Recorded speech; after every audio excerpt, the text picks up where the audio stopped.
Hi, this is Doug with my Mavic Air 2, and today we're going to look at Butterfield Stage, one of the two golf courses at the El Prado Golf Complex in Chino, California. Well, what makes Butterfield Stage unique or different or something worth the play? Well, first off, it's very walkable. It's not very hilly at all. It's mostly flat terrain. There are benches at all the tee boxes. There's lots of trees for shade. There's restrooms placed on the course just where you need them. So it makes for an easy walk. They even rent some electric carts for a very reasonable price if you want to try that. So it's a great walking course. What makes Butterfield Stage a little tough are the greens. They're not very big. They're fairly small, so you really want to have your good chipping game and your wedges under control, because you're going to need them to get on some of these greens, that's for sure. Now, they are not difficult greens. Once you're on them, they're two-putt greens for the most part, because they aren't very big. You're not a mile away from the hole, so that helps. There are no two-tiered greens at all on the course, and there are no potato chip greens. So basically, you have your normal breaks, mostly from back to front. But in essence, it's just a nice putting experience. It's not going to drive you nuts. There's nothing tricky or anything here that's going to fool you. It's just standard greens. They're just not very big, is all.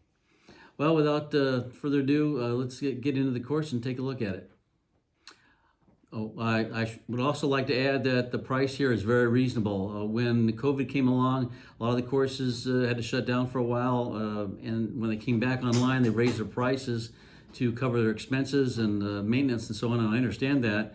But now that things are sort of normalized, the prices have not come down, of course, and so we're still paying $10 or $15 more for most of the courses in the area. Butterfield Stage and Chino Creek here at the El Prado courses are very reasonably priced and very reasonable for walking too. That's another great reason to walk at this course. Okay, hole number one here. Dogleg right, the biggest dogleg on the course, actually. Not a terribly long hole, but these trees do come into play off the tee. Ideally, you want to land about where those guys did. If you do land in the fairway, you're going to be 170 to 120 out, depending on how big a hitter you are. The only valley in the bottom of the mud shouldn't really come into play, but unfortunately it does sometimes. The biggest issue is the slope of the hillside right in front of the green. If you can't fly the green, it's going to be real hard to get onto the green because that slope kills all the shots. And here the green slopes from back to front like most of them here. Okay, hole number two is a short par 3 with not too much difficulty here. It is surrounded by the 3 bunkers, but they're not really that close to the green. They shouldn't come into play, but they do. But you know how it is. Not a huge green, and should be an easy target. Sloping back to front, again, like most of the greens on the course.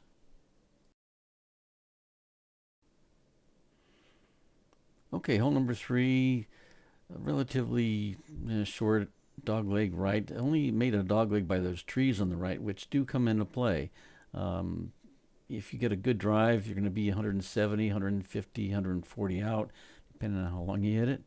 And you got a chance to get to the green.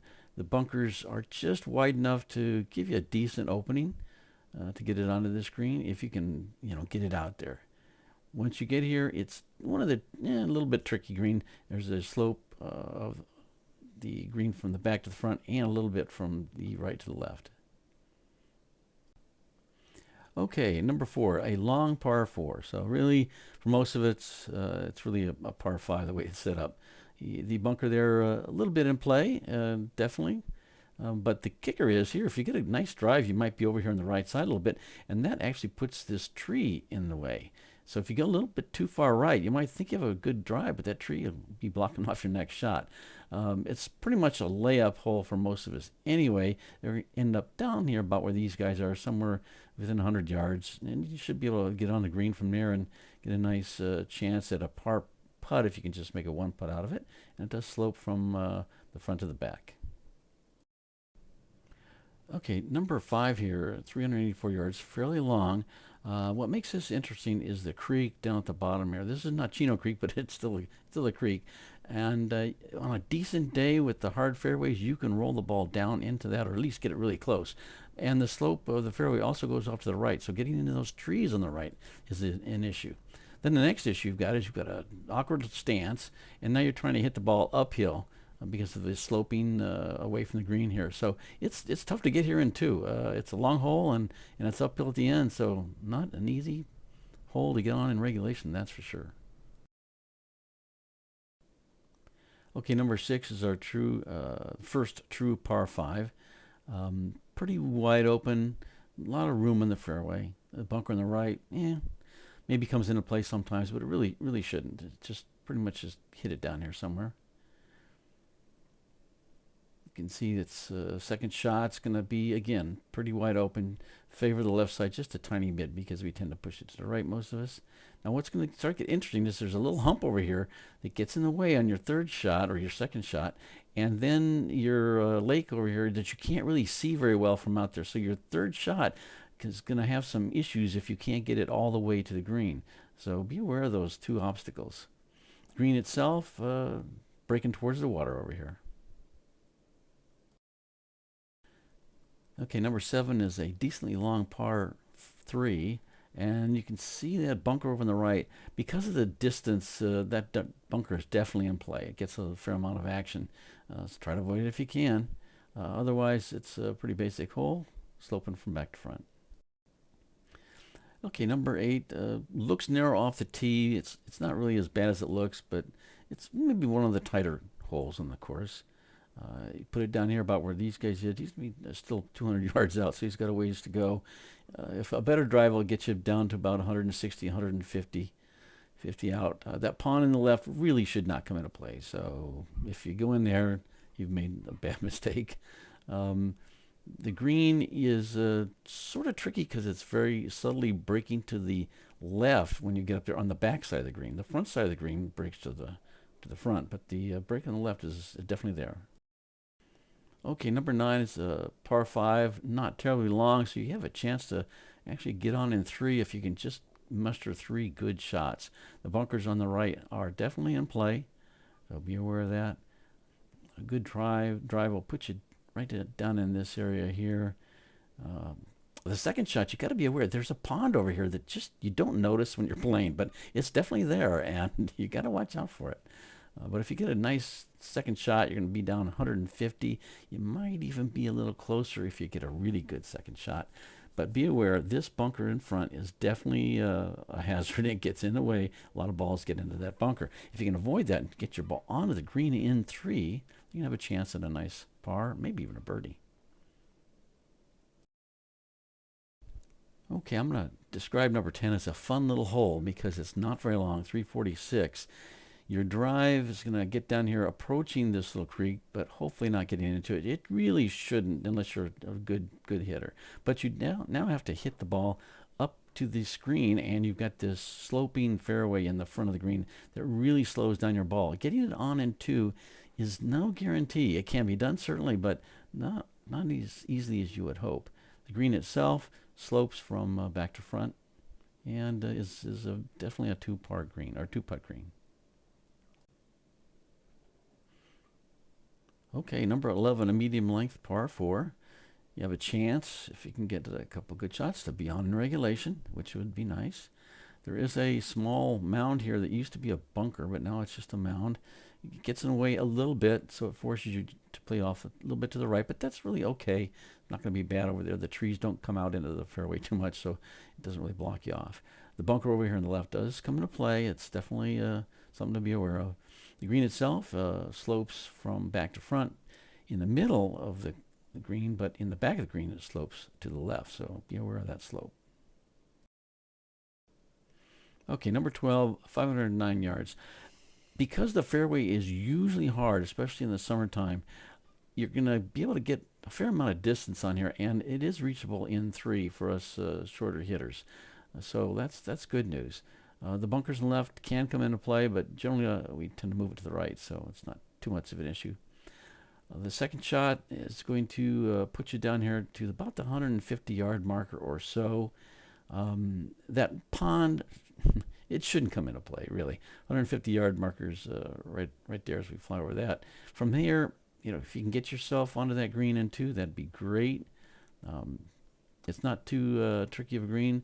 The bunker there sort of comes into play a little bit, but generally you aimed a little bit to the right anyway. The green has got two slopes to it, just be aware of that. But nice chance for a par here.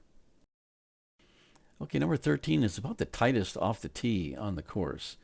You can see it's just a little narrow in there. It opens up after you get through there, assuming you don't hit a tree or something. The tree or the bunker on the right, yeah, it catches some balls for sure. A good drive will leave you 170, 150 in. And because of the distance, those two bunkers left and right are definitely in play because it's a little hard to sneak it in there from being further back like that. The green itself, as you can see, is not very big. So tough hole to get on in regulation. Also, it's got a couple different breaks on that green. Okay, this par 3 isn't terribly long, but the bunker is absolutely, positively, definitely in play. You can see this gentleman's in it. It really covers your target the way you're looking at it. It really does. But if you can avoid the bunkers, you got a nice chance to get onto the green. There's a little slope in the front that snags a lot of balls, sort of like where these guys are right there. They didn't quite get enough energy to get it onto the green. The green itself slopes fairly significantly, so be aware of that. Okay, 15, medium length par 4. Trees all along the right-hand side, which, it's almost like they did that on purpose. But they do come into play because that bunker tends to make you want to move a little bit to the right, and then all of a sudden you've got your rolling, slicing ball into the trees. These guys are good to not do that. That's the way you should be. Again, you're going to be 140, 150, 160 out, some distance like that. There is a little mound in the front that really cuts off some balls. Be aware of it. It's really a pain in the butt. It looks like you're going to roll up in the green. All of a sudden you find your ball is short. And once you get here, get the standard slope. Okay, 16, a par 5, slight dogleg left. There's a bunker down here on the left-hand side. Usually not too much in play because we're going to push it off into those trees instead. So don't do that. So try to keep in the middle, obviously, if you can. The trick about this hole is that in the summertime, again, when it's dried out, your drive can be a decent length, and your second shot can actually get into that pond down there. Ask me how I know that. Because the fairway slopes down really fairly significantly, and when it's dry, it just rolls like a son of a gun. So that pond can be in play on your second shot. Otherwise, you're going to have to keep it over here on the right, and it gets really tight and narrow. So tricky little hole. Fun par 5. It's nice to get on in regulation if you can. And a little sloping back to front. A short par 3 here on 17. Nothing too much in play. You should be hitting the green in the air. We just should. We don't, but we should. Not very long at all.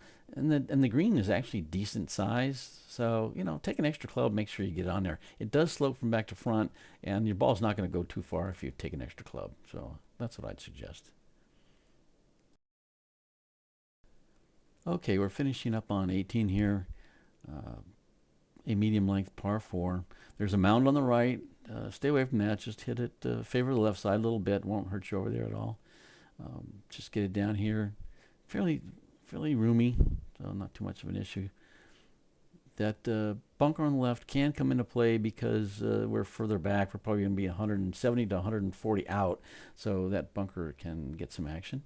And let's hope you can get on too, but if not, chip it on close and get your putt for a par. Well, I hope you enjoyed that little overview of the course today. And if you've played here before and have some comments about the course, please feel free to leave them below. And thank you very much for watching. It's really appreciated.